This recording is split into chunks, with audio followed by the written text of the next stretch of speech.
very happy that the president of Howard University will be here with us this afternoon.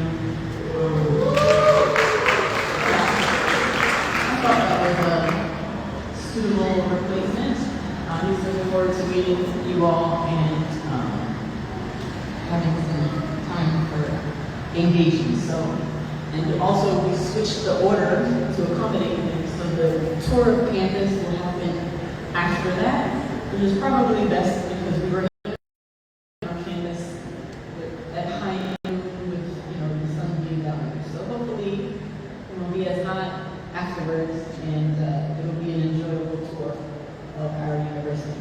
So with that, I'm going to get started. I prepared a very brief presentation for you. Again, welcome to Howard University, also known as the Mecca. And we can get into that a little bit later about why that is. But I wanted to start with some background information about the center that I run here at Howard University. I'm the director of the Ralph J. Bunch International Affairs Center. I think at lunch on Monday, a few of you were talking, and I asked if anybody knew who Ralph Bunch was. Other than the people who were sitting at the table with me at lunch on Monday, does anybody know who Ralph Bunch was? Okay. Yes.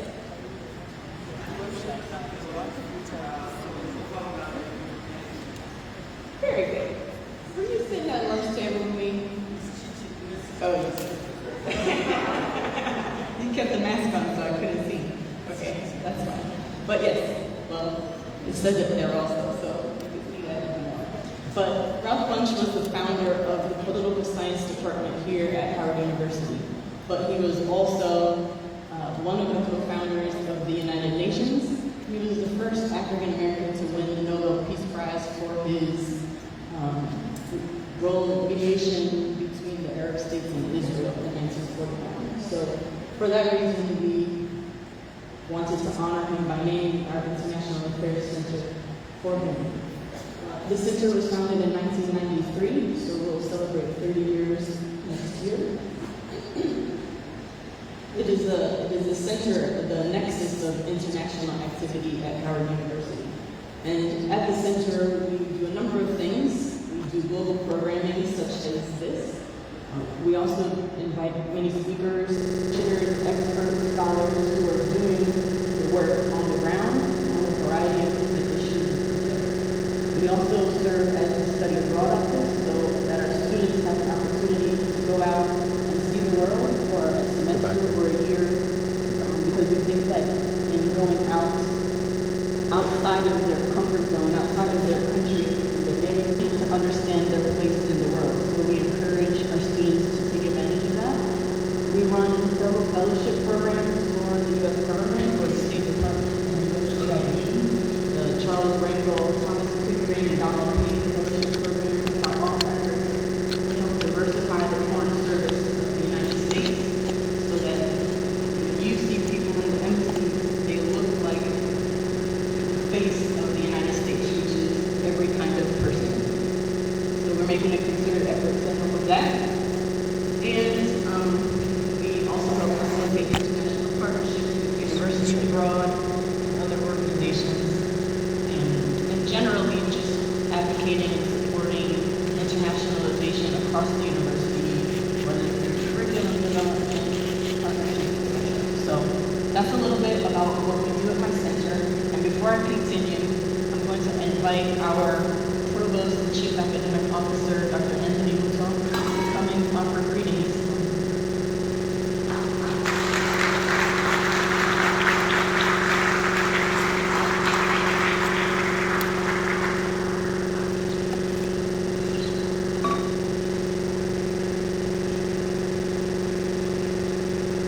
Good morning. Nyawezo. Akwaba.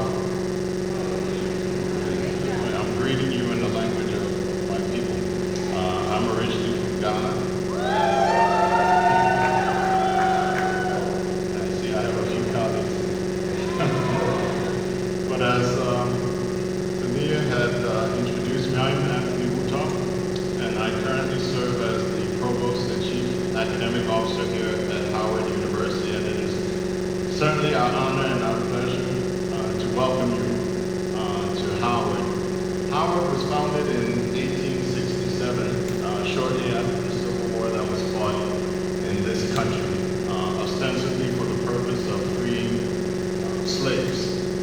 And so when the university was founded, it was really created as an opportunity to provide educational experiences to not only newly slaves, but also to anyone who desired an education. So among the first students at Howard included the children of slaves, but also the children of several of the white founders of the university. So early in the university's history, black children and white children learned aside men and women. So Howard has always been an institution that has also for women as well. But I'm going to share with you a little known fact about the university. Howard has always had a connection to Africa. And then I'll share one of the things that even many of our students are not aware of. We were founded in 1867, as I mentioned. There was a gentleman named Edward Harvey Smith who was elected to serve as the president of Howard University in 1867. But he was a missionary. And so before he assumed office, he traveled to Africa, he traveled throughout Sierra Leone, Gambia, and unfortunately he contracted what we believe to be malaria in Ghana. And so he actually died in Ghana and is buried in West Africa before he could return to this country and serve as the president of the university. So many people are actually not aware of that, but what that should share with you is that Howard has always had, as part of our mission, service and social justice. And so we say that social justice is part of the DNA of the institution, as well as having a deep and abiding commitment to Africa and people from around the African diaspora. That is also not new. That is rooted in the history of the institution, even for a president who was to serve as president-elect and died while providing service on the continent. And so, as you tour our campus, as you meet our people, as you're introduced to our students, know that Howard University wants to be considered your home, away from home as well. We were part of the initial cohort of institutions that hosted Mandela Fellows, and this is something that the university is also committed to. And so on behalf of the entire university community, we're pleased to welcome you not only to the United States, not only to Washington, D.C., but to Howard University in particular. Anything that we can do to make sure that your stay is as enlightening, as pleasant, and as successful as possible, please let us know.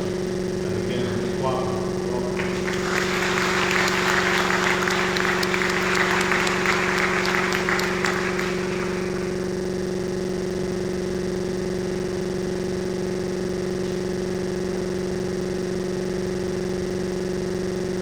Thank you so much, Dr. Gabriel.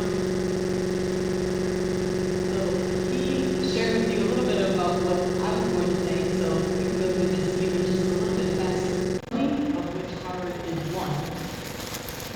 Historically, Black College University is an institution, as Dr. Gabriel mentioned, that was founded specifically and intentionally to educate people in historically Black colleges and universities are. There used to be many more. There are now 105 left, of which, as I said, Howard University is one. It is not the largest, it is not the first, but it is one of the best. That's just Also, there can never be any more historically Black colleges or universities. There can only be fewer. The term historically Black college university is a term that's designated by the United States Congress, and it refers to institutions that were established prior to 1964, as I mentioned, with the express purpose of educating people of African descent. So there can never be another new historically Black college or university. There can only be less. And as I said, there are only 105 left. 3% of all colleges and universities in the United States are historically black colleges and universities, but they educate 10% of all black students in this country and produce 20% of all black graduates in this country. So not many of them, but they're doing a very, very hard and heavy work. So I just wanted to give you some context about where you are. And it's also important to note that while they were created and established to educate people of African descent, they were not created to only educate people of African descent. While other institutions, predominantly white institutions, were created to be exclusive and not let us in, historically black colleges and universities were created to be inclusive and always let everyone in. As Dr. Buta mentioned, the first students here were not only people of African descent, but the white daughters of the founders of this institution. So over time, everyone has been welcome here and will continue to be welcome. These are some of the colleges and historically black colleges and universities. Their logos, you can see. I know we have Jackson State here. I know y'all like Jackson State. We're very excited that another HBCU is going to be hosting. It'll be a great experience. So, as Dr. Buta mentioned, Howard was founded in 1867. We celebrated 150 years back in 2017. Howard has 14 schools and colleges. We just last year established a 14th, the new college, Chadwick Boseman College of Fine Arts. You all know who Chadwick Boseman is, right? One of our illustrious graduates. And so he was obviously a student of theater here, and the university renamed its College of Fine Arts in his honor. We have about 11,000 students, graduate and undergraduate students here from all 50 states and approximately 70 countries. We also have a hospital down the hill. We have a TV station and a commercial radio station, all on campus. And our students are able to work there, gain practical experience. We also obviously have a medical school, and our students work in the hospital, and use the hospital. So this is a fun slide. These are some, only some, of the graduates of Howard University.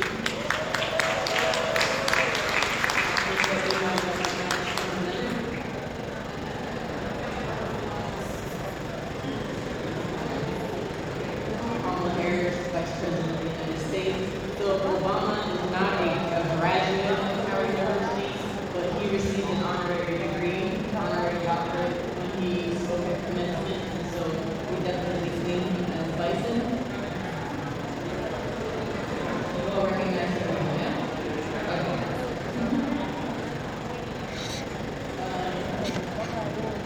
We can talk about all of them. And I just wanted to reiterate, as Dr. Buta said, some of the key elements of HBCU education. Social justice, I think, is at the core of HBCU. Is a very important characteristic of what we do and how we teach and engage with the world. Service. We have a lot of service activities for students. One of the more popular activities here at Howard University is alternative spring break, where our students travel around the country and sometimes internationally. I know they've gone to Ghana once before to do service projects and build relationships with people all over the country and other parts of the world. And then also working just to advance people of African descent collectively.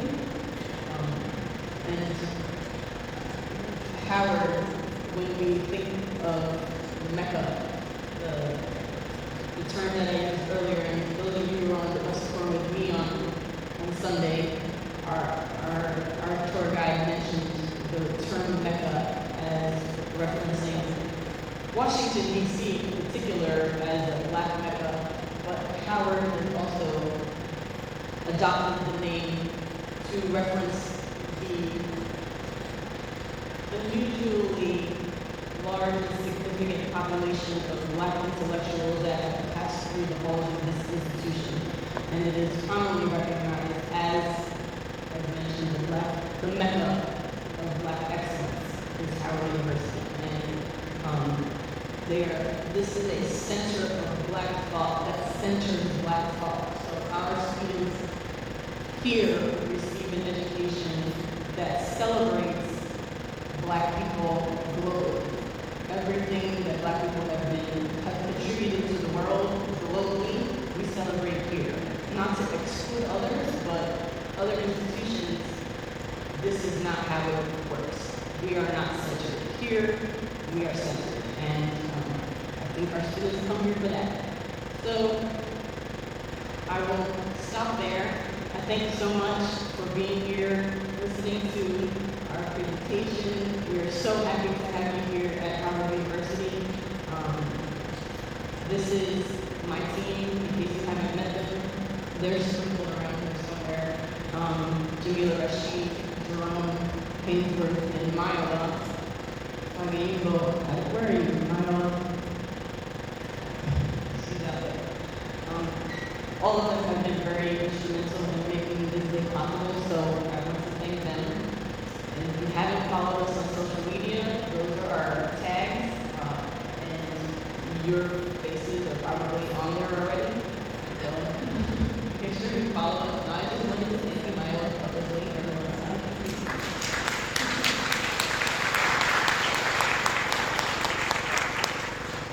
So we are going to move on to the next portion of our program. So I want to invite Ms. Lorna Juma to the stage, your fellow. She is going to serve as your moderator for this morning's panel. On the program, we have the bios of the panelists for this morning's program, so we'll save time in reading those. But if you first just think it's not there, then you can just move it a little bit. And I may step down. But if I do, you'll know. But right now, it's good. Hello, good morning, everybody.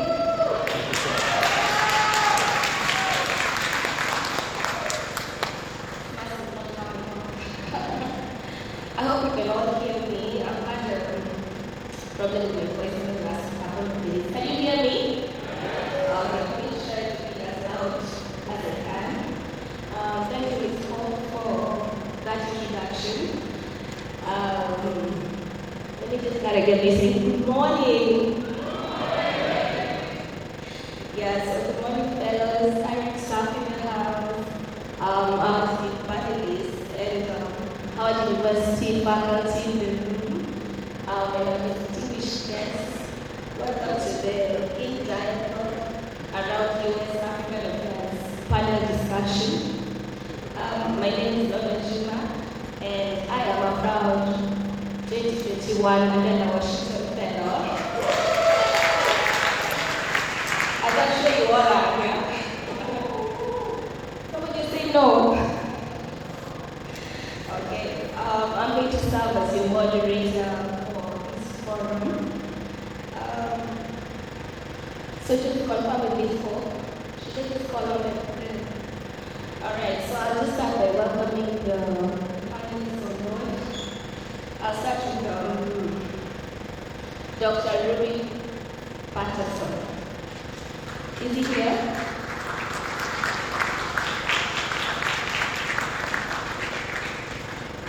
Great, as he said here.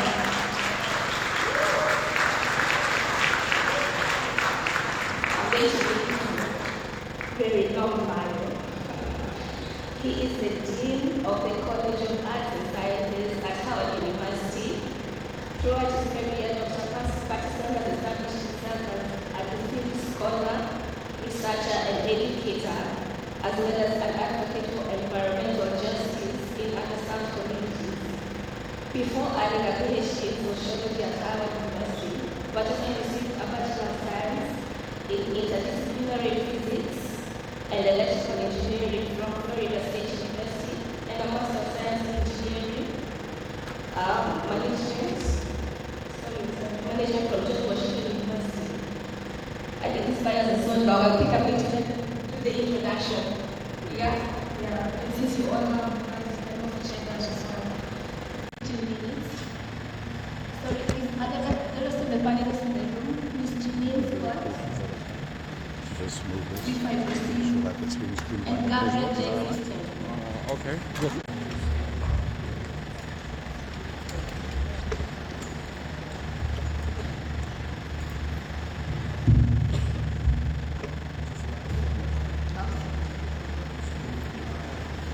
I want us to listen to this ground rules carefully. Each panelist will have 10 to 15 minutes to share their remarks, thoughts, and opening statements on the respective areas.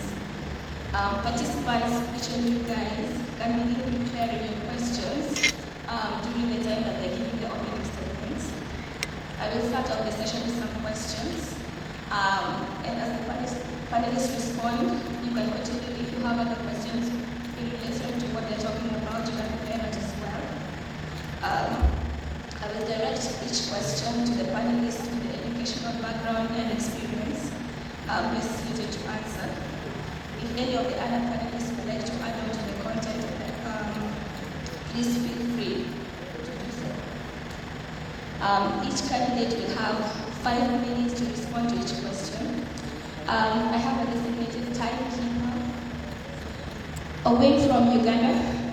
He's just stand up so everybody can see. He's volunteer.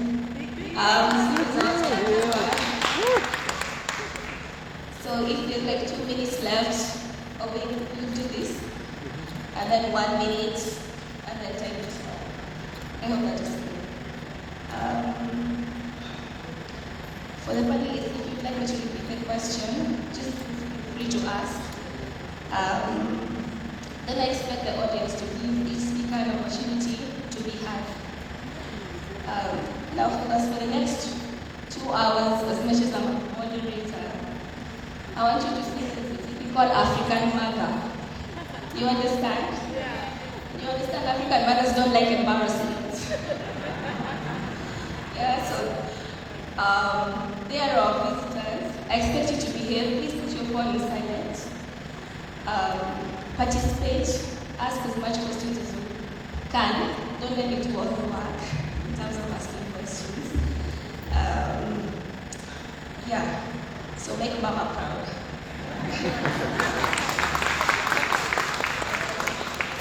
Right, so you will get right onto it.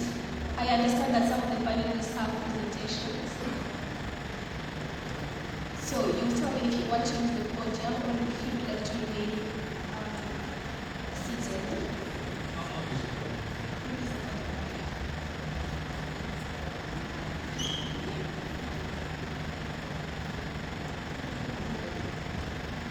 Sorry, as we continue. The purpose of this session, you're not supposed to just leave empty-handed. I expect that by the end of this session, we have a wider perspective on U.S. engagement with Africa, number one, a list of the proposed partnership areas between Africa and the U.S., diaspora initiatives between the U.S. and Africa, importance of education as a key driver of growth and economic independence among Africans and African Americans. Number five, importance of savings and group investments in the U.S. and Africa to micro, small, and medium enterprises. And number six, insights into a potential new type of colonialism in Africa as a result of climate change. So I hope you were listening to that and you have some questions around those areas. Okay? So I will call on, I think we can start with Dr.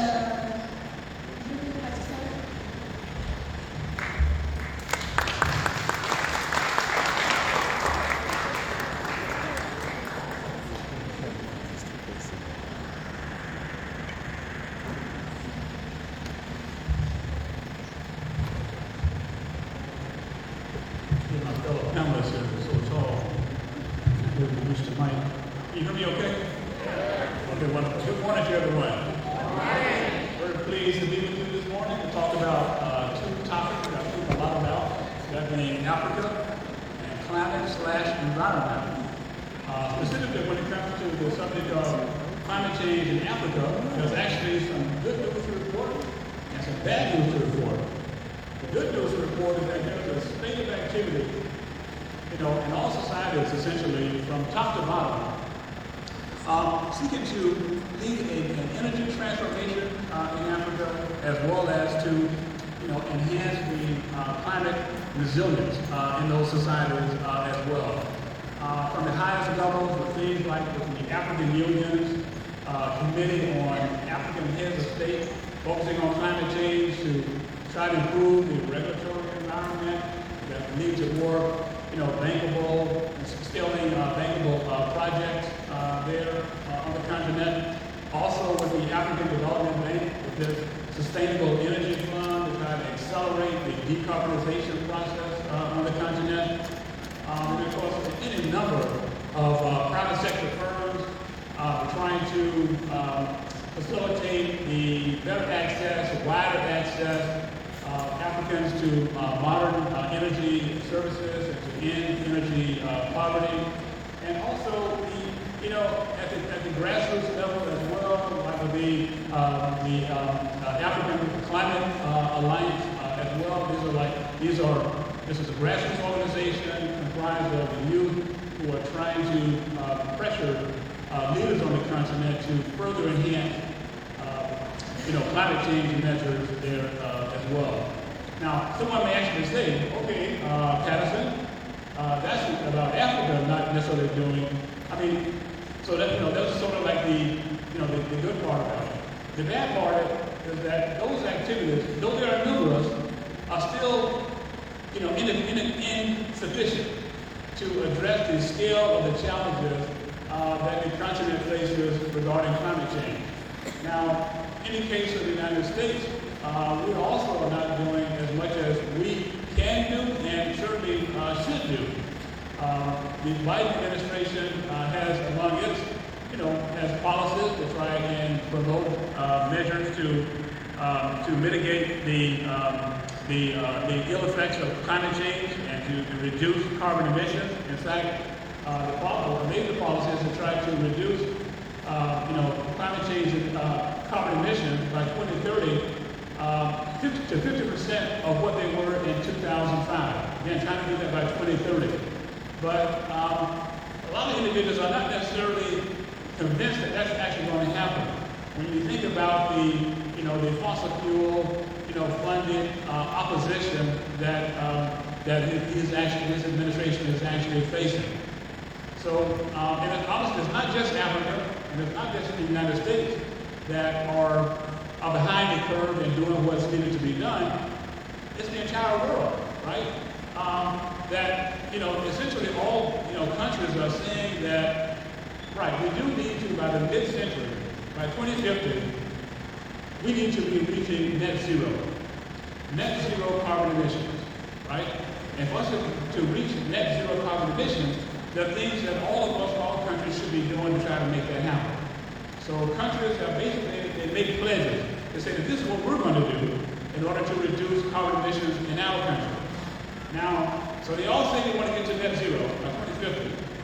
But when you look at all of what they say, when you do the math around their reductions, it really doesn't add up to 50% reduction, to reaching net zero by 2050. So not only does it not add up in terms of what they are pledging to do, they're not even necessarily following through on what they pledged to do. Now, that's something that imperils all of humanity, but it's more acutely so in Africa. In other words, Africa is the most vulnerable continent to climate change impacts. And think about it, it has got to be among the most, unjust situations in the history of the world, in the sense that Africa is the most vulnerable to climate change impacts, yet still it is responsible for only about 1%, historically, only about 1% of carbon emissions. And the carbon emissions are continuing to go at a rapid pace. When I was a student here, I graduated from Howard 30 years ago, back in May. Time flies. But 30 years ago, over that time period, the amount of carbon emissions that has gone up in the atmosphere has actually doubled in that short period. And since I was born here, I'm not sure my age, since I was born 60 years ago, the carbon emissions has actually quadrupled. So this is, again, is really, imperiling the most vulnerable citizens and those being among those in Africa, and a lot more action needs to take place, more quickly. The International Energy Agency points out that in order for us to do the things that we need to do, among those things, we need to be spending about $4 trillion a year in clean energy research, development, and deployment, all around the world. But that's 3 times more than we're actually spending, though. So, this is something that is existential to all of us, and we need to do significantly more. The part of the region that I have I've had the good fortune of traveling all over Africa over the past 30 years or so. But the region that I spend the most time in is in Southern Africa. Now the IPCC, of course, the Intergovernmental Panel on Climate Change, the most authoritative voice on climate change, points out that Southern Africa is the global hotspot for climate change impacts. I know we have some Southern Africans here, right? Yeah, there we go. Right. So it's the global change hotspot in the sense that the impacts there, the temperature rising increases there are double the pace of the global average. So again, it is showing up there in many ways, I would say first because it's showing up everywhere, but very much so intensely in that region. So the governments in the region are collaborating, and as well as across the continent are collaborating to make some improvements. And in the case of South Africa, of course, South Africa has perhaps the 33rd largest economy in the world, but its electric utility is number 12 in the world in terms of carbon emissions. So it's producing a lot because something like 3/4 of the energy that's produced in South Africa comes from burning coal. Of course, the dirtiest form of energy production.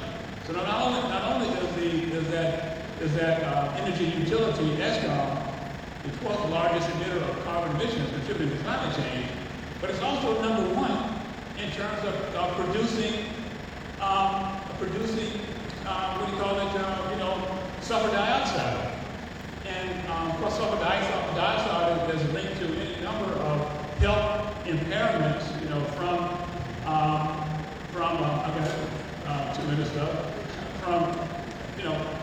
from asthma to heart attacks and again, any number of those. So,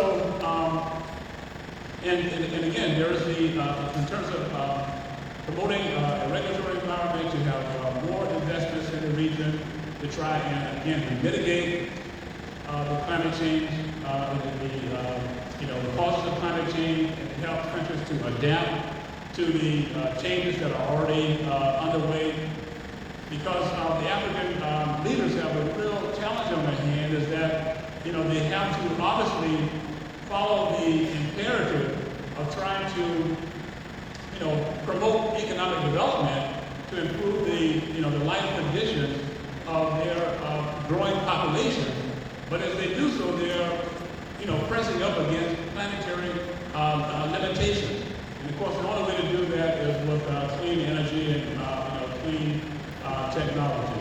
And so there needs to be a lot more tech transfer out of the West to Africa, and also a lot more concessional financing to make this happen as well. And so that's some of the work that I do and that I'm engaged in with colleagues here at Howard and in other institutions around the country. So that's a little bit about my story. And again, welcome to Howard University.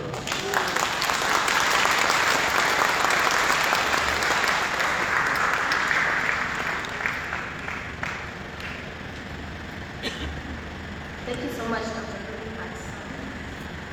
I just want to check with the way that you're checking the time. We're on track. Okay, great. call on the next speaker.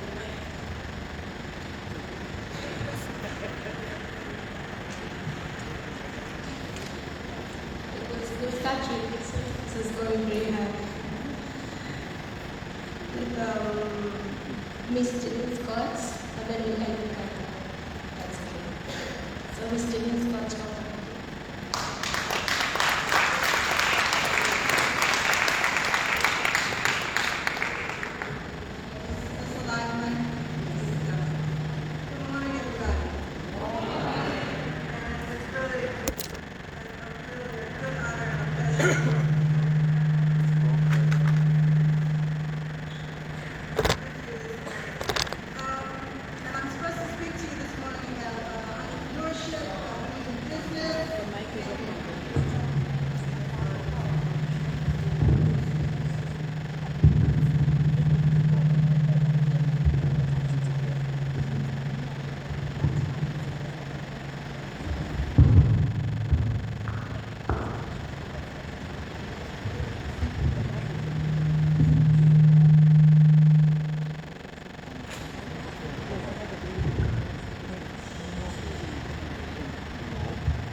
One, two, three. Is this much better? All right, y'all. Third time is the charm, right? Start again. All right. So I was saying that I'm really happy to be here to speak to you about entrepreneurship, gender lens for women in business, U.S.-African business relations, the changing face, the perceptions and the opportunities, the role of the African diaspora in U.S.-African business relations, and the role of policy and advocacy in promoting these. Let me thank Tanya as well as the HUT for inviting me to share with you this morning. I think many of you have seen my background and you know that I have almost 40 years of experience in the private, nonprofit, multilateral development and U.S. government sectors, all related to Africa, with a lot of emphasis in my early years having been on economic development work and some humanitarian work. I've worked in or been in at least 44 countries on the African continent, including living for a number of years in the continent. I've served as the Senior Vice President of AfriCare, which was the world's largest nonprofit organization uniquely dedicated to Africa that was actually founded by African Americans. I served as the U.S. representative, deputy representative to the African Development Bank, in addition to having served as a staffer of that institution. So I've got a lot of experience, especially working on the ground on programmatic types of endeavors across the continent, including in gender and microfinance, promoting international linkages and others. But as my fellow panelists have said, a lot of things have changed, time has changed. Even though some of the problems that we worked on many years ago when I started my career before all of you weren't true. There's been an evolution and a maturation that continues to take place on the continent. And I shifted gradually into the private sector because I saw that there is an opportunity to increase the role of the private sector in tackling some of the persistent development challenges that we see, including poverty reduction, including upgrading infrastructure, including finding practical solutions to persistent problems in health, education, food security, financial inclusion, and more. And progressed in our practice, we have seen that there is an initiative or there are efforts to shake off the charity narrative and to talk about trade, not aid, and to talk about Africa being open for business. Having done that, I shifted more, as I said, to the private sector. I became the president of the U.S. Angola Chamber of Commerce, which is one of the oldest bilateral chambers between the U.S. and an African country. I was the first woman, the first person of color to ever serve in that position. And the chamber was comprised of some very large and very well-heeled U.S. and Angolan businesses, such as the major oil companies, banks, etc. I thought that it was my duty, and I took a decision that diversity and inclusion would be the new order of the day. And I opened the membership. I tailored activities to include a range of smaller as well as local companies. And I also helped to bring in women-owned enterprises and open new avenues of business and business opportunities for all of them. So that was really great. That was almost 30 years into my career. And so I decided that with the network that I had, the experiences that I had, that I would actually go on to start my own small business. And I call it America to Africa Consulting. And I focus on providing strategic advisory services and further sound and sustainable business relationships between U.S. and African companies. Now, in addition to that, having been a champion for Africa for many years and recognizing the important nexus between the U.S. development agenda, the promotion of U.S. trade and investment with the continent, and importantly, to include the voice of the African diaspora in these areas, I've been active for a number of years in what's called the Constituency for Africa, shorthand CFA. It's a 30-plus year advocacy organization that serves to promote policy objectives with the U.S. government and other multilateral organizations that mitigate in favor of Africa and her diaspora in multiple areas of interest. And for the past almost 4 years, I've actually served as chairman of this organization. And I would be completely remiss if I did not mention that the precursor to the name Mandela was YALA. And the YALA program was actually developed from a white paper that was written by CFA's president, Mr. Melvin Foote, some of you may know him. And it was submitted to President Obama back in the day, who sought new ways to engage with the continent. So your being here today is in many ways emblematic of the work that CFA does with the development of their efforts.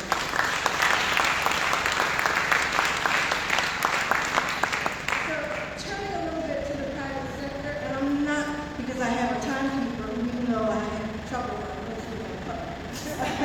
But I'll just list a couple of things and we can get into perhaps greater detail of what I mean. But there's a lot that influences my decisions to work in the private sector with Africa today.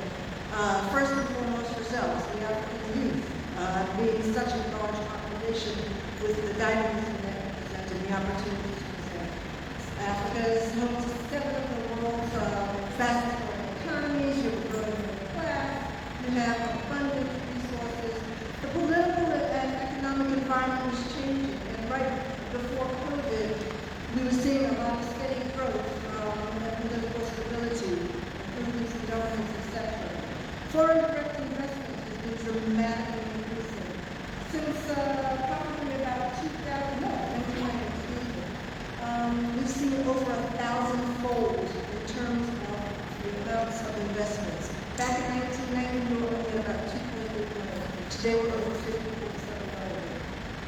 These huge inflows, I think, reflect shifting perceptions in Africa that fly in the face of the Africa that people talk about when they fought with political and economic risk. There are a variety of ways, again, we won't go into them in greater detail, but we have everything from seed capital, early stage investments, to big ticket private equity activities, late stage expansions, and other types of buyouts. There are so many opportunities, and it takes partnerships and it takes backgrounds that are diverse in economics, agribusiness, finance, engineering, education, health and beauty, IT, fintech, and others. And these also represent a number of opportunities for the U.S. to invest in or engage in fruitful partnerships with entrepreneurs on the continent, including especially women. As women entrepreneurs are often left behind because their work is often in the informal sector, but they often also contribute over 50% to the GDP of many countries on the continent. So I really do think that it is time for Americans, particularly those of us in the diaspora, to build together and to capitalize on synergies of what we have jointly and separately to build the African continent, to promote entrepreneurs, including we have human capital, knowledge and technology, financial capital, and we want to see the development of more concrete and systemic strategies to enable and strengthen this enhanced collaboration. I'm sure you know there are a whole number of areas, again, we discussed that in the Q&A perhaps, but ag, health, beauty, retail, education, tourism, energy, telecom, banking and finance, mining, real estate, transportation. And then again, as Dean has said, with the worldwide concerns of climate change and carbon reduction mechanisms, they're interested in opportunities. We also know that there are many opportunities. There are a lot of problems that are faced for our entrepreneurs on the continent,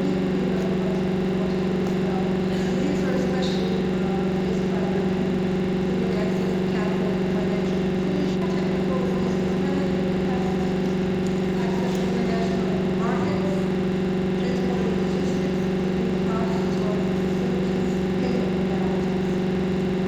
There are a number of resources that are available both in the U.S. as well as through a number of African multilateral organizations. I'll just name a couple of them.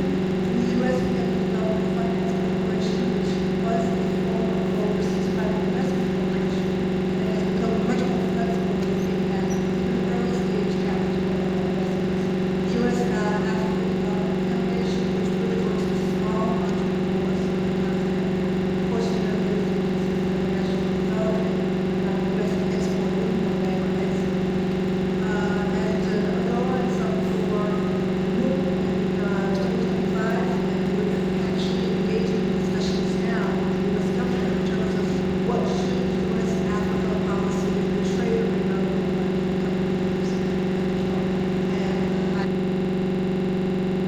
other recommendations that I can make in that regard to the U.S. and African business, but we'll say that in the Q&A.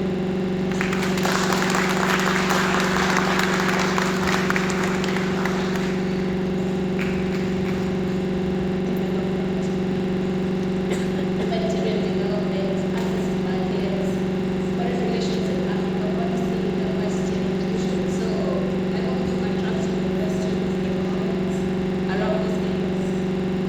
So next one, I'm going to call Gabriel James.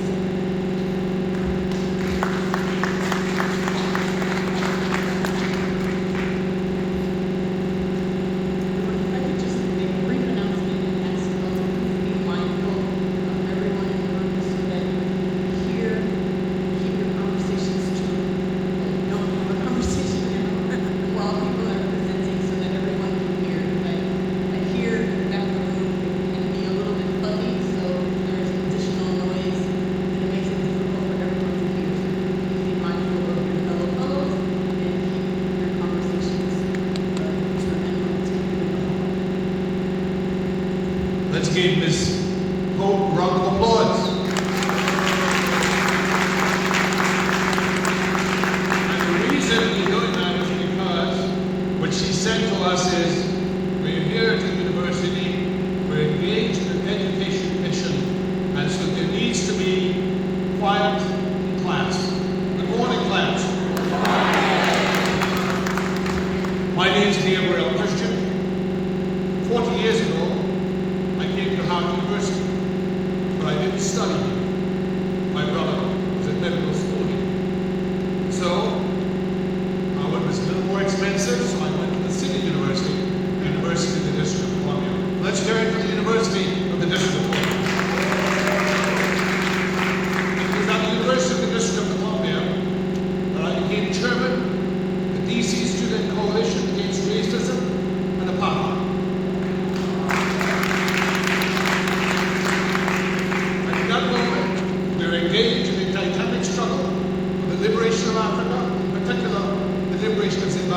continental Africa. Let's hear it. Howard University was founded by General Howard. General Howard was a white Union general who lost his right arm in the battle of Independence Day. So this university was founded by someone who was engaged in an African liberation struggle. Let's hear it for General Howard. Oftentimes, when we look at the United States, we recognize that there are huge problems in the United States. Of racism, of sexism, of class oppression, of oligarchy that sometimes is not like Andrew Carnegie, who invested millions of his dollars into libraries to educate Americans. But there's another side to America. That's the side that brings hope to all mankind. Because what has happened in America over these years, when Africans were enslaved to enrich this country and the West, is that people from Africa who are white, from Europe, who are Jewish, who are Asian, who are Native American, were able to work together. Let's hear it for those who've been able to work together. I just want to thank the Rob Center. I want to thank the Dean Patterson for his outstanding service. I want to thank my sister Jeanine Scott. Let's thank them both for their great presentation. Which is why I speak English. We know that Africa was conquered because when colonists came, their level of scientific and technological development was superior. What does that mean? It means that each and every one of you working hard. I mean, this time it's just only much okay, I started, this is not too clear, but I started with the slave experience. Africa did not start with slavery. In Africa, before slavery, there were great civilizations. Let's hear it for the great civilizations of Africa.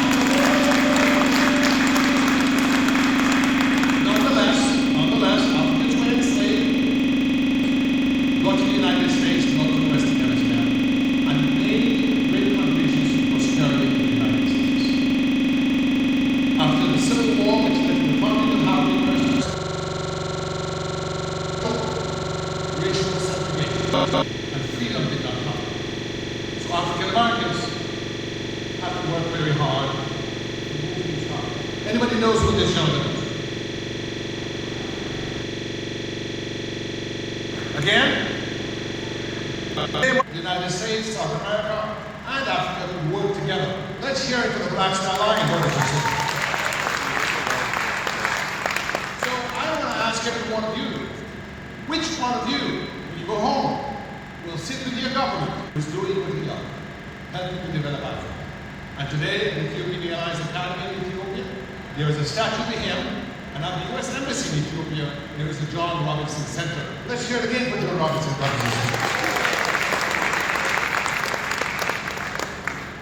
Howard University President Mordecai Johnson escorts His Imperial Majesty Haile Selassie, Emperor of Ethiopia, in a special convocation during which the Emperor received the honorary degree of Doctor of Law May 28, 1954, right here at Howard University. Let's hear it for the Emperor Haile Selassie. The reason this is important, brothers and sisters, is that each and every one of you can be a nation builder. Each and every one of you can be like Dean Patterson or like Jeanine Scott. Each and every one of you, when you become the president of your country, can come here to the United States, build partnerships like you do. So, I want to let you know, go into your computers when you're down on your phones. Emperor Selassie was the first president we know to have started a university in his presidential palace. The Emperor's mission. Ethiopian Airlines today, in 2022, has 220 aircraft, many of them built by Boeing. It's the largest airline in Africa. Let's hear it for Ethiopian Airlines. The state's money to build a palace. Take the state's money and build a university. Take the state's money and build a factory. Take the state's money and build farms so you can have food security. That's what we want you to do. And And so, let's remember Nelson Mandela, because he was trained in Ethiopia, the same Ethiopia that John Robinson protected. So you see how it's all connected. Had Ethiopia been destroyed by Italy, would they have been in Ethiopia to train Mandela? No. I'm sorry? No. I didn't hear anything. What did you say? That's correct. I want you to feel that in your very souls, because sometimes we forget how important each and every one of us are. Each and every one of you are nation builders. Each and every one of you are visionaries. Each and every one of you will liberate Africa and build a future for all of us.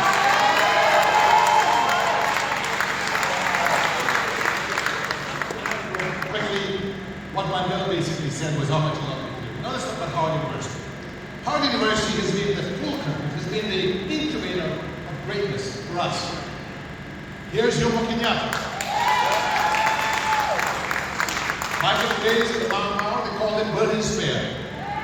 He's with Thurgood Marshall. Anybody knows who Thurgood Marshall was? Yes, sir.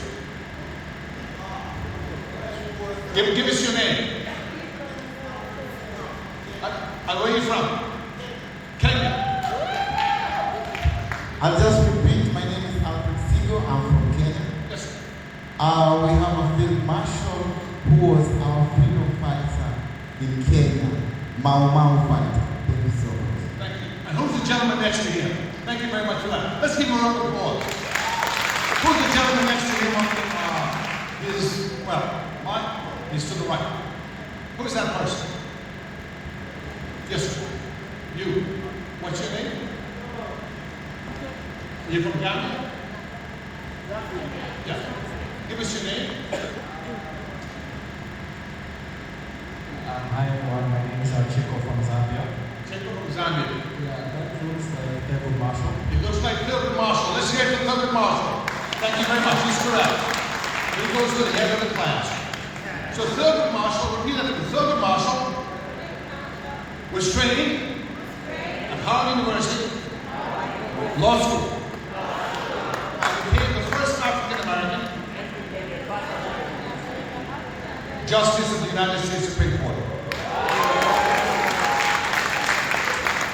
The reason he is with Jomo Kenyatta, who was the first president of Kenya, is because he helped to write Kenya's constitution. To put in safeguards for civil liberties and for minority rights.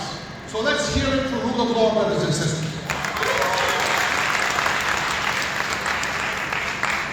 On the left is Ralph Bunch, after whose name is on the center that we spoke, who brought us here, all praise honor, and to his, he's talking to Kwame Nkrumah of Ghana, the first president of Ghana, Ralph Bunch not only helped build the United Nations, he also worked very hard all his life for the freedom of Africa. Let's hear it for Ralph Bunch, brothers and sisters. This is the Hubble telescope. Have you heard of the Hubble telescope? What have I told you? It was managed for 21 years, the mechanical toolbox, by an African-American aerospace engineer. That engineer's name, I will tell you shortly, has a factory less than 50 miles from where you sit and I sit. Why is that important? Tomorrow, Africa will be a space power, and it will be a space power because of connecting with organizations like those in the United States where we can exchange competences and we can network for a better future. This is the Synchronous Spaceship. It was developed by an aerospace engineer of African descent because of what he learned during 21 years of managing the space telescope Hubble. Randall Robinson is another famous African American. He worked, this is Bishop Tutu, and he was part of the anti-apartheid movement. Let's hear it for Randall Robinson, brothers and sisters. This was Attorney Charles Hamilton Houston, the Dean of Howard University Law School, who taught Thurgood Marshall and was instrumental in desegregation in the United States. You using law as a means to overturn racial segregation. Let's hear it from Dean Charles Hamilton. These are the Tuskegee Airmen. Tuskegee was started by Booker T. Washington, formerly enslaved African American. The Tuskegee Airmen were the first African American pilots in the U.S. Army Air Corps during World War II. Their success in World War II opened the doors to desegregation of the U.S. Armed Forces, and they were the best, the single best fighter pilot unit in the U.S. Army Air Corps by many historians. Let's share it with the Tuskegee Airmen, brothers and sisters. This is the gentleman I told you about, aerospace engineer, Robert Roger. Founder of Genesis Engineering. His company makes its own computer chips because of the security level at his shop. You can't import chips into the United States. So he not only builds parts for the Hubble, he builds parts for James Webb, and he also builds his own computer chips. And that is what we will be doing very soon in many African countries. Building our computer chips. This is Jerome Hodge. He owns 3 shops in the DC metro area. Dallas Airport, Baltimore, Washington, Thurgood Marshall, and Ronald Reagan. He builds, rebuilds engines for the smallest Cessna planes, the Learjets for the latest 777. He was an Air Force engineer for 24 years, and he's the current president of the Tuskegee Airmen Association. He runs a company called Avnine, and our law firm is very honored to be his general counsel. Let's hear it for Avnine, brothers and sisters. So, when you're here now at the end of this program, I want you to ask each and every one of you, please ask yourself that one question. When I leave Washington tomorrow or next week, and I go back home, what shall be my duty? What shall be my responsibility? I want you to say after me, I am a nation builder. I am a connector. I believe that mastery of science and technology and connectivity will build a better Africa. Thank you very much.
So you can tell us your name, country, what you do, and who you want to direct your question to.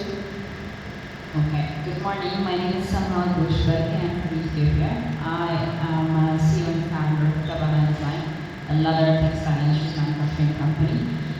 My question, Please stand up. okay. My question is directed to Ms. Jenny Scott. Scott. Of course, about entrepreneurship and kind of ask you if you could continue what you started earlier about the needs and areas of engagement in commercial and trade agreements that U.S. has with different African countries, including otherwise going to be continued or it's open for conversation to be revised on 2025.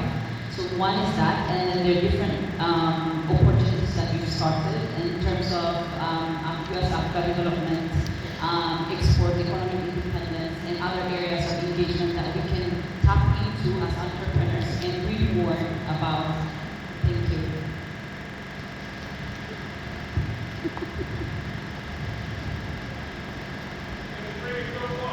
Okay, is that good? Yeah.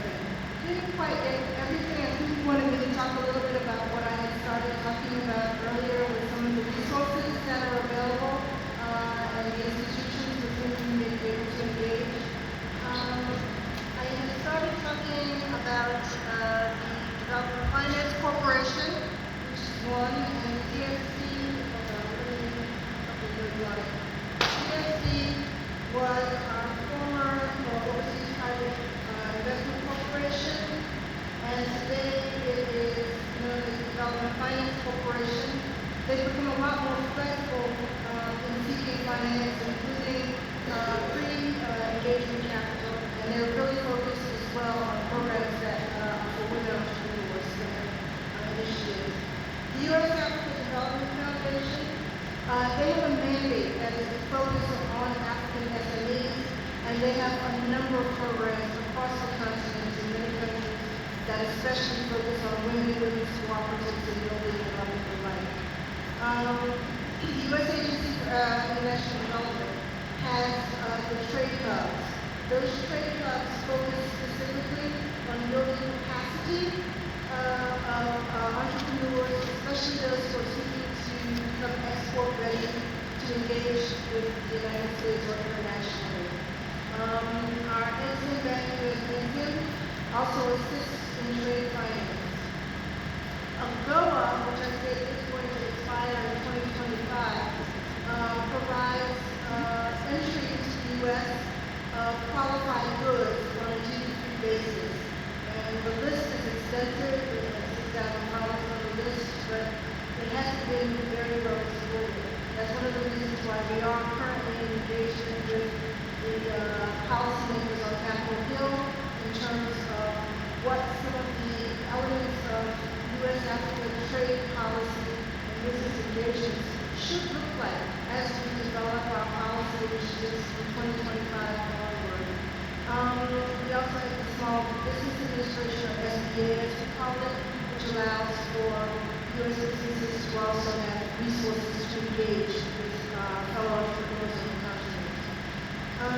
Overseas, we have a number of institutions. Of course, I said I was in the African Development Bank for a long time. They have a number of initiatives now for women and for entrepreneurs in that house. The Afro-Exim Bank also is doing a lot of interesting things, especially around financial inclusion, the creative industries, and other types of things. I think the African Continental Trade area is going to open up a lot of opportunities for co-investing and for working together. There's a number of private equity and other targeted funds that I have friends who are developing. And I talked earlier about so many of the sectors that are opening up right now. I think some of the ones that really come to mind, creative industries, of course. There's a lot of cross-fertilization and fertilization there. The agribusiness and agricultural industries. There's so much emphasis in the United States now on things such as superfoods, clean foods, things of that nature. And so I think there are opportunities to look at how to do processing and how to do cross-trade, cross-border trade with the United States for those types of products. Clean beauty products are really emerging on the continent. All the race here in the United States as well, for women of color in particular. Inclusive food tech and so forth. I could probably go on a little bit more, but I know I'll leave my other panelists with other questions a little bit of time. Okay, I hope your question was answered. And just a follow-up, Ms.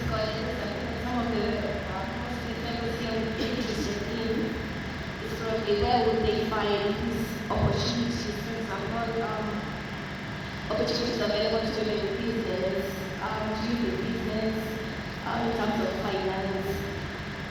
Could you provide them with a list or a link that you can share with the university, that you can share with the fellowship?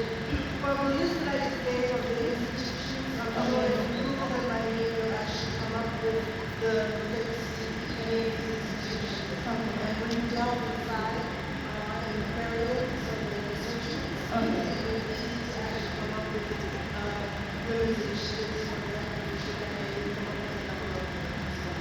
Okay, thank you so much. So, we have had a question on this side, somebody from the front.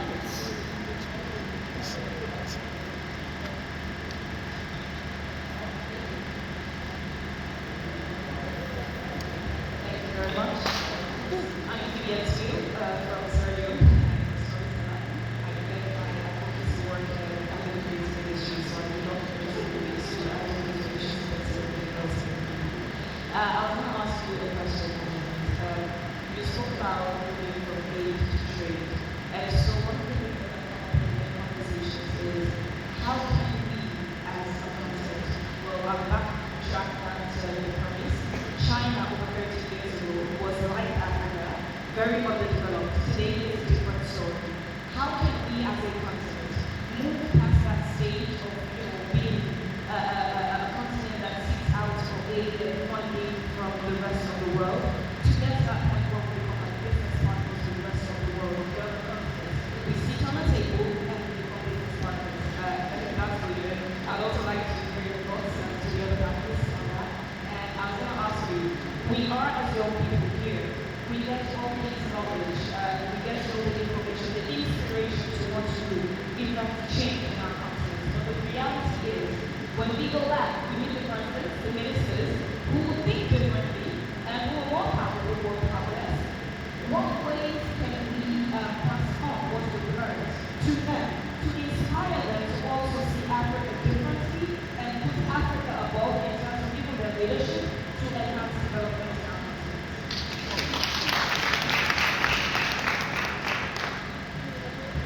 I'll put the first question and then I will go to the second question.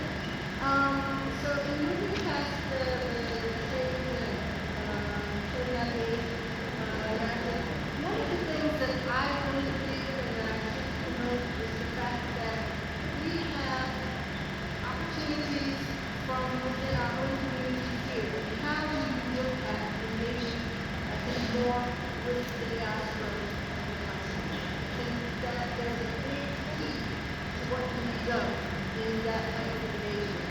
And so when I talk about the fact that we have access to different types of knowledge, technology, financial, and other types of resources, and I think coming together, making those types of linkages will enable, especially the youth on campus, you guys are moving in a direction that's very different from the kids my generation, for example. I think making those types of linkages, being very forthright with them, you make them here at Howard, you make them in other places that we enjoy as well, will be key to advancing that agenda of moving from aid to trade. Outstanding question. First, education. Master, particularly now in the 20th century, STEM education, science, technology, engineering, mathematics. And that doesn't live on art. I say see, put art in there. Because without art, life is meaningless. You know that as a story. Second, organization. Organization. We need to organize our university partnerships. We need to have an African-centered laboratory network so we know what's happening in Kampala, in Dhaka, in Harare. We need to be able to have that network. In my hand is something that you're all familiar with. I didn't have that in college. Yet sometimes I wonder we did more then than people are doing now. With this, you have the instrumentality to build powerful networks. Further, dedication. You have to be dedicated to the development of Africa. Many people get into office and they forget rather quickly how they got there. And they want to build a 26 billion rand palace. Let us build instead laboratories where we can do aviation science and research and development and enhance our agriculture. That's what we need. Finally, you need in any partnership to be self-confident. If you're not self-confident, you're already defeated in the battle of life. Marcus Garvey, Stokely Carmichael, Martin Luther King, Jomo Kenyatta, Thurgood Marshall, John Robinson, they all had self-confidence. So, if you're educated, if you're organized, if you're dedicated, and if you have self-confidence, which really comes out of all those things, we shall, as Dr. King said, overcome.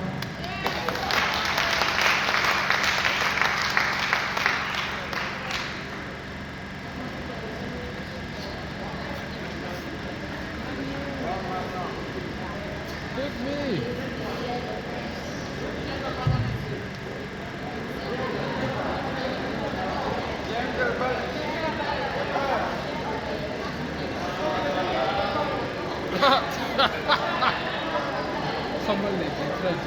Now we don't have to have too much self-confidence, relax.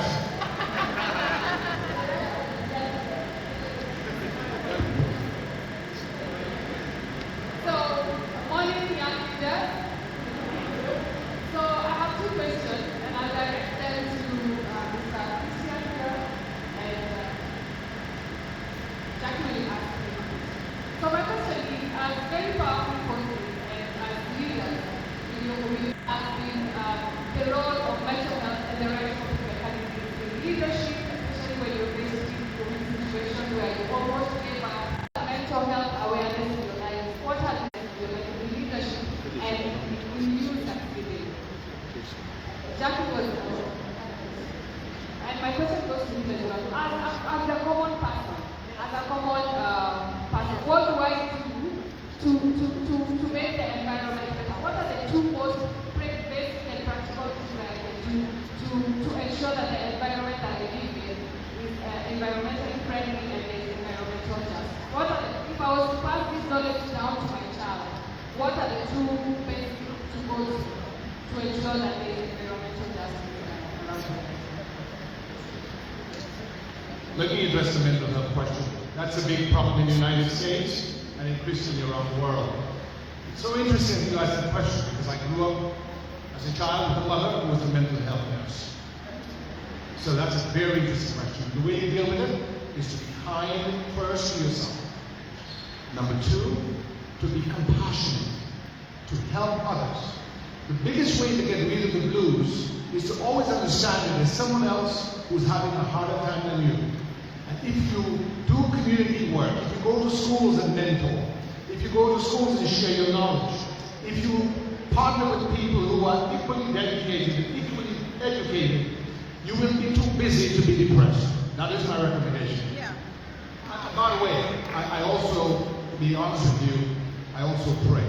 Quiet moments, no matter what your religion is, I have to pray and to ask for help because we cannot always live on time. Thank you.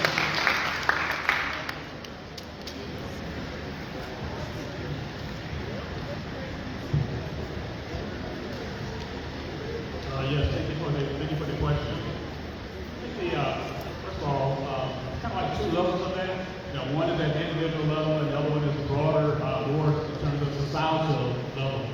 I can recall even as a youth, parents imploring me to leave out of one room and go to another room and turn off the light and kind of save energy that way. That's kind of cute in the larger scheme of things. In other words, it's pretty small. The major thing, though, is to affect policy, government policy, and also industrial policy.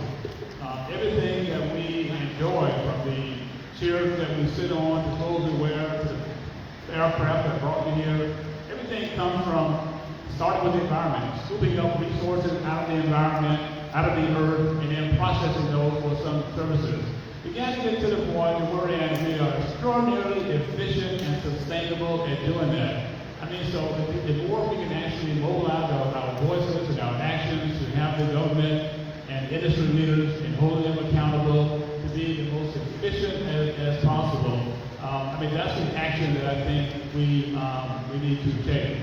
Once upon a time, we did not have an environmental studies program here at Howard, but we have such a program now. It has grown tremendously, so we're making Howard students much more conscious and aware of the sustainability questions. So irrespective of their major, biology or psychology or history or whatever the case, is to be also mindful of the environment and how it, and try to incorporate that into their career, trajectories going forward.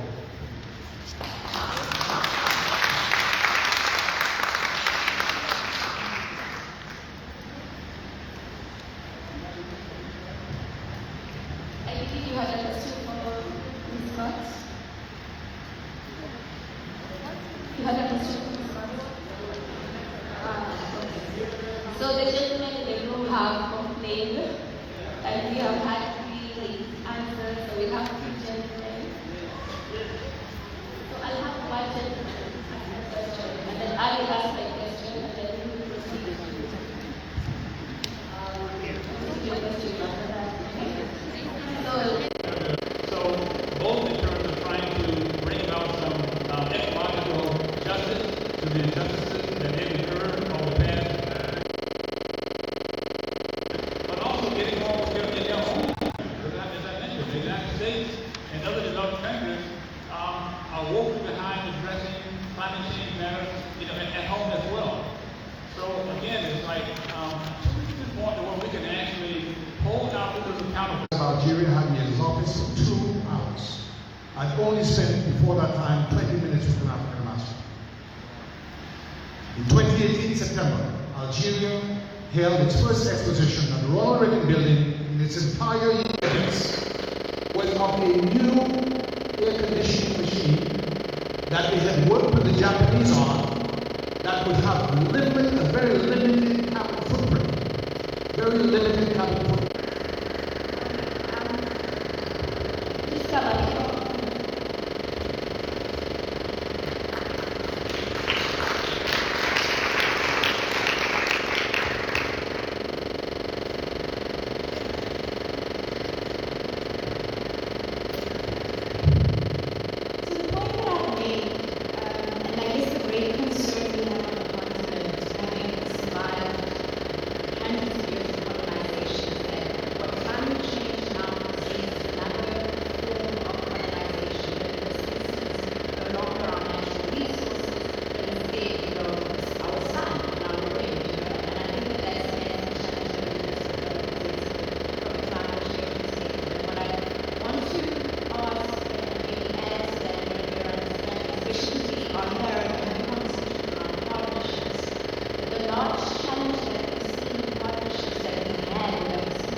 We are having difficulty in finalizing those binding agreements because we are then going to be put under pressure to use products and services from those countries.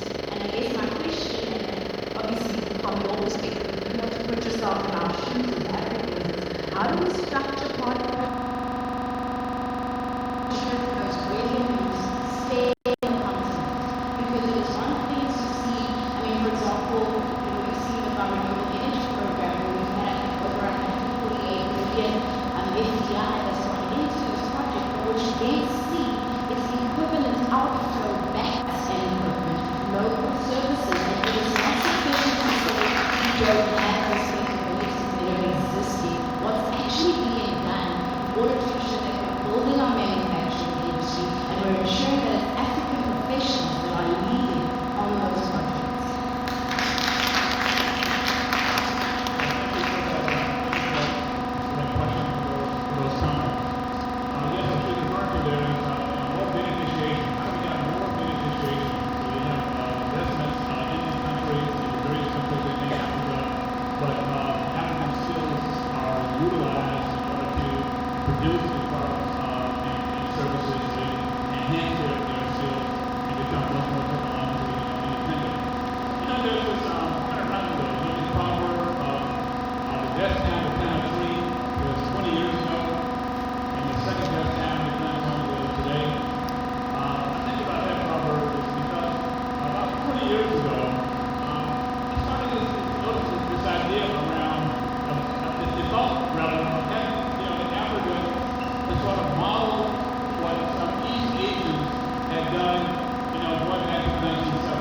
they're going to ride the crest of the information age going forward with the semiconductor chip and the computers and all of that. So as they were developing, they were the leaders. But they have to advance that here in Silicon Valley. Silicon Valley does not have been Silicon Valley if they weren't there contributing in that sense. And so again, they have to produce that wave and roll that wave for development over the past 2 decades. And I was saying in the late 1990s that there's a green wave that's coming. Why can't Africa start the process now? They don't necessarily have the institutions, they don't have necessarily the research institutions to enhance that, just like Asians didn't have in terms of IT back in the 1970s. So Africans can go to the United States and understand, and again, be mindful about it. Have a state-run operation to get various individuals there systematically and have some to return to repatriate, some to enhance various forms of capital and promote it that way. If that had actually been followed 2 decades ago, it would be a very, very dramatically different situation today. But again, we missed that. The best time to think that was 20 years ago, but the second best time is we know that plan today.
Morning, everybody. My name is from Lesotho. I am a labor inspector, solely responsible for inspections in the textile and manufacturing sector. I applaud the US for the African Growth and Opportunity Act and those kind of things. Thank you.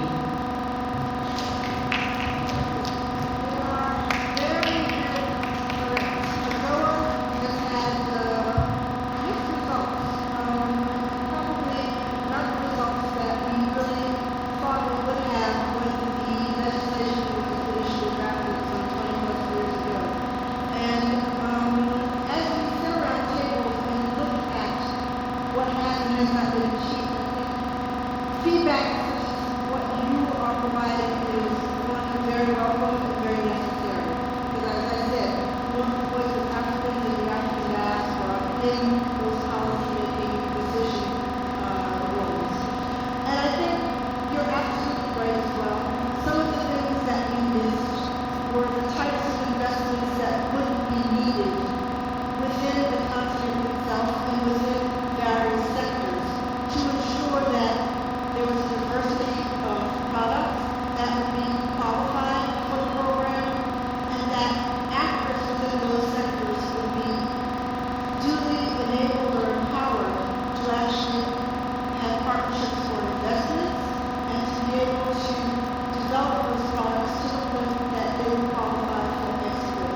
Good day. My name is Mr. Design from South Africa. My question to the panel would rather be orientated around the fact that, as Africans, we have the history of the Oyo, it's kind of difficult, of course, being segregated with each other. And one thing I appreciate about the scholarship is that we have the opportunity to appreciate our diversity. And I think that, we have some both, right, which is our grounding principle to say that we want Africa to unite.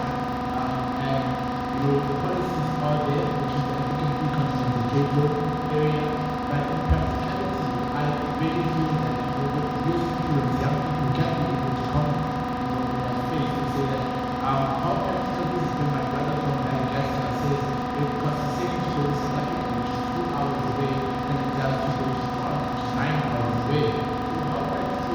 The logistics and also the marketing of the product that we want to explore to each other be.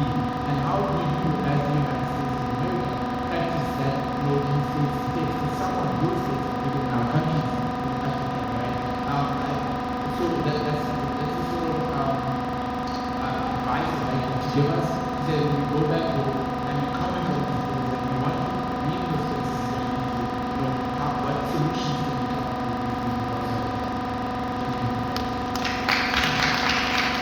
Let me just briefly respond to that very good question. It's also linked to the sister who came up before from Lesotho. The companies went there to get cheap labor, went there to get an enhanced profit margin. What is the position then of the people in Lesotho or in Mauritius or in Madagascar? Well, we need to have public policy that says, let's set up an institute of textile industry. Let's set up an institute with regard to marketing of textiles. And for those of you who are going back, understand, again, there's something called the World Wide Web. There's something called the Snapper. Use those tools to find partners so that when you produce a product in Lesotho or in Zimbabwe or South Africa, you're not simply just producing at, cheap labor so someone else can have an enhanced profit market integration. You produce product in Lesotho, you have softwares in Canada, you have softwares in England that are linked to your factory so you have better control over product and the price that you get for your product. If you simply just stay in a textile factory, sell because you have cheap labor and you don't have control, you will have a continuation of the same colonial exploitative model. You've got to change the model. That's when you have prosperity now.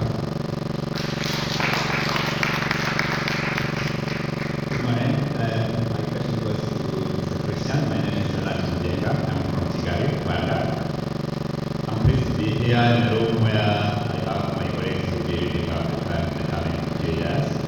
And it's a question of education, science, and technology. And my question is around education. Mandela said education is the most powerful weapon you can use to change the world. And when you look at investment policies in Africa, the reliance of African nations on sending our people out there to come and sometimes stay here and not go back home to help develop their countries. You really wonder how many centuries are we going to take. So I draw a very small example from Rwanda, where I come from, growing from 3 universities after the genocide in 1994 to almost 40 today. And this is something that is contributing to how we are advancing as a nation from 3 to 40 over the last nearly 2 decades. So what is your take around how African nations can think of an education just like China, like Singapore, that can really help the next generation of leaders who will drive all the development of our country? Thanks. Let's congratulate this gentleman for a wonderful contribution of the line. For all of you who've got phones, and I know you all do, please go to Google. You need to buy this book. It's called Singapore, Third World Approach by Lee Kuan Yew. Okay? He was a lawyer like me. He was a nation builder. He did not take his office as an opportunity to build a $26 billion, $26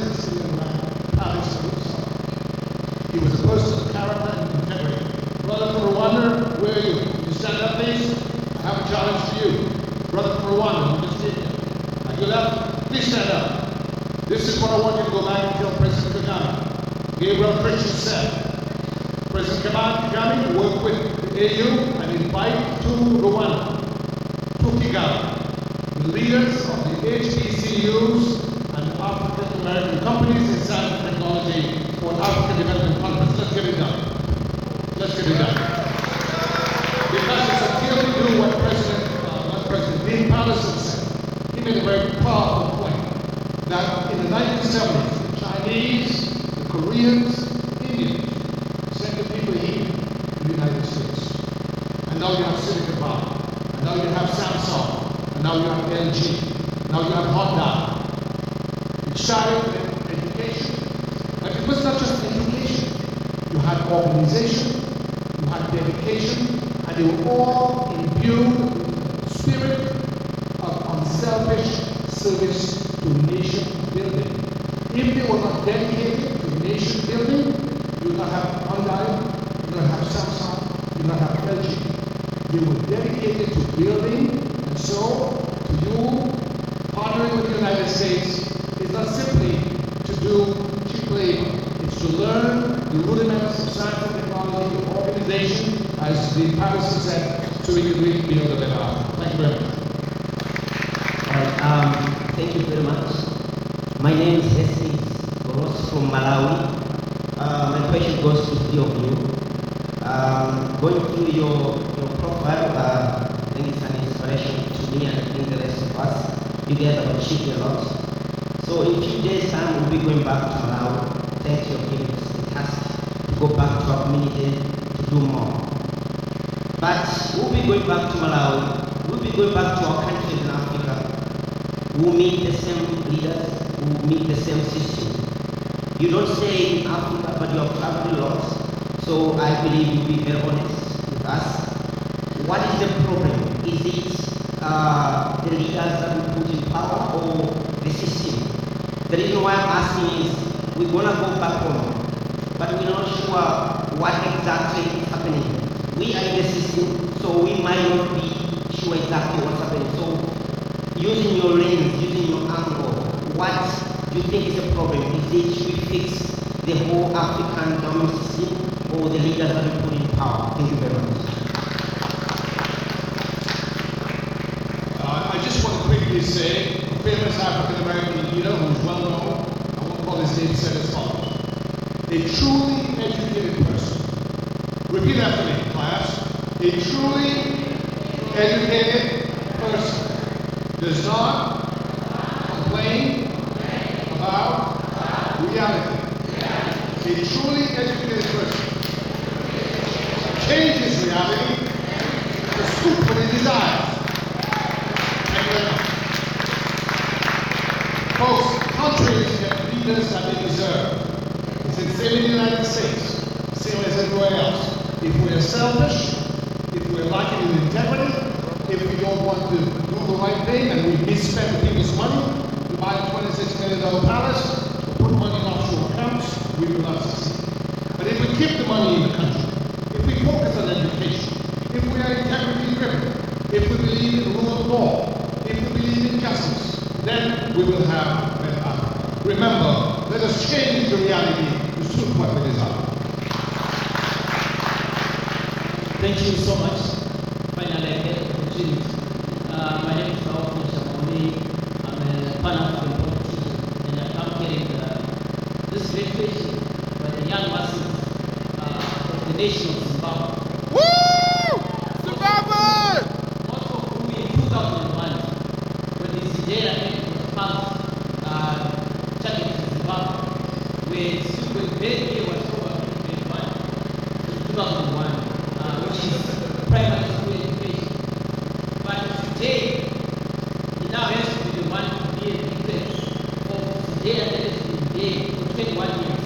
Initially, it was meant to move a process of democratic change in Zimbabwe and the restoration of the rule of law. But surely, after 21 years, if that has not been achieved according to the expectations of the United States government and the activism as an action resulted in a person like Otonya today, who's a Texas in Zimbabwe, very good business properly with the United States. At one point, my people, because it's not the ruling elite that is suffering, the ruling elite still gets to feel their friends to get because they just get to remove this policy and it's young people who remain to suffer. My two questions would be number one. Because it's now like this, what should the alternative people students in Zimbabwe do to re-engage the United States government on behalf of the masses so that we don't keep disadvantaging young people who, when the message of land reform and so forth were done, were just in primary education, but they are now starting to be business leaders. They are now starting to be medical doctors and so forth. And there are still institutions that get in their way. Sometimes trying to open even an Amazon account when you're in a place called Iran, that's a problem. And number two, what should be the future? What should the future look like in terms of imposition of targeted invasions and sanctions? Should it be focused on just the government, or there should be great conversation to address also the needs of the people? Thanks for raising and thanks for allowing me to find out. Everybody says just one question. The most important thing is 1 minute. Just a few words. Thank you for that, sir. Zimbabwe has a special place in my heart. It's the first sub-Saharan African country that I visited. Wrote my dissertation in part on Zimbabwe, development. And I was there maybe 7 years after they had won their independence. There was this really excitement in the air about the country that they had won and the outstanding future that they would have. I myself have been in moved to Zimbabwe. I taught at the university for a little bit there, and I'm pleasant, very much so. And I recall talking with what you might think of as the dean of the College of Engineering, and I recall saying to him that the curriculum here at the University of Zimbabwe looks very much so like the engineering education curriculum in the United States. But I was saying that what about the other component that some of these Asian nations have when they engage in like reverse engineering, where they can actually start understanding in terms of like being able to produce themselves. That was something that was missed. And it was an impression on me that the dean pointed out that saying that if they were to engage in that type of agenda, that could they could be penalized from the United States.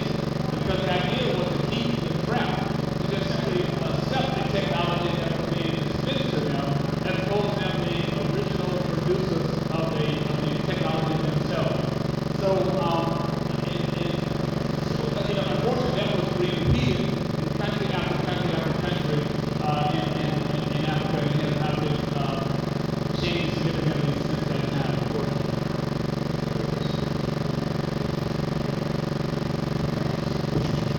Sanctions in and of themselves, complexity of issues. And I think you're absolutely right. After a number of years of concerted sanctions, what have been the results that we have sought to achieve? And again, what has actually been the impact of the masses of the people in Zimbabwe or the other countries that we may have imposed sanctions on? So I'm not one that looks at this, but I'm not one that would automatically say that sanctions are an answer to question. I look at some of the recent things, recent events as well, on the continent, the move towards immediate sanctions, that's not the way that you can effectively engage with this. I think that it is high time that we look at having more sophisticated types of dialogue, that we have more inclusive types of dialogue, because there are many other voices and many other people who are affected in these countries, and we should be around the table as we go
needed out of the West, the West facility, are increasing beyond the purchasing capacity of many in Africa. But at the same time, they're not necessarily benefiting from the commodities efficiently that they have. The commodities that are coming out of Africa, like run out of cell phones, and a lot we wouldn't have these technologies if we didn't have access to those commodities out of Africa. But they are really underpriced, in a huge way. And then also some of the like fossil fuel kinds of those commodities, the prices, like the market value of those commodities that that destroy the environment, don't take into consideration the environmental costs. And if those costs were taken into consideration, then they would not be utilized as much, or certainly they would be sunsetted sooner rather than later, replaced with renewables.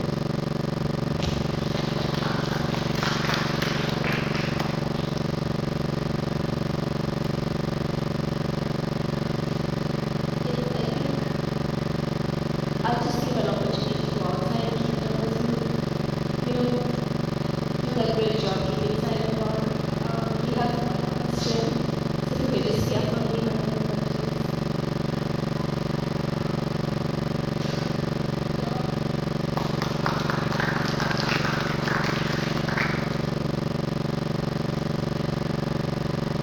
Hello, young leaders. Hello, young leaders. Every time I had a question, Christian Gabriel crashed it.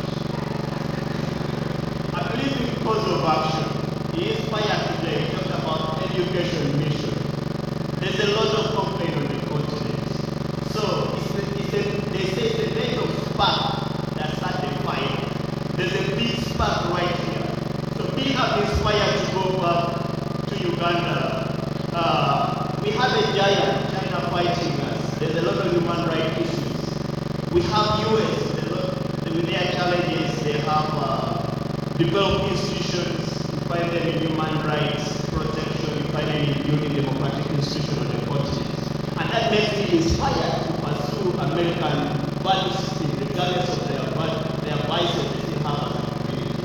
So for me, the cause of action I want to call for that all members here in India to go back and give opportunity to other young leaders there, because we cannot do it alone. And we start education mission in our community.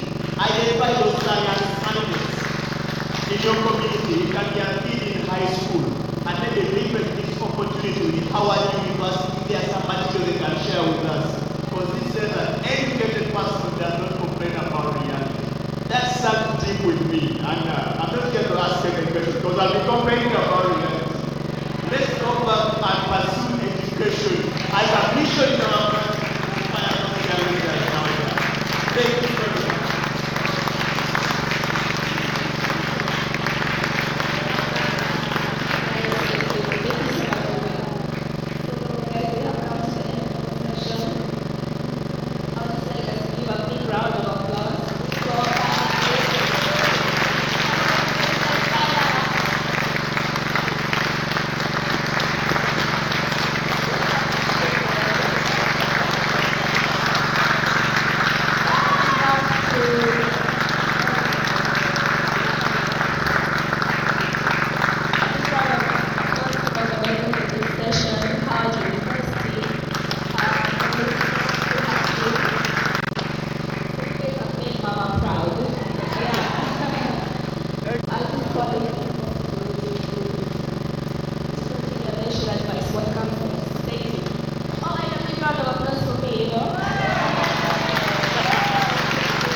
Round of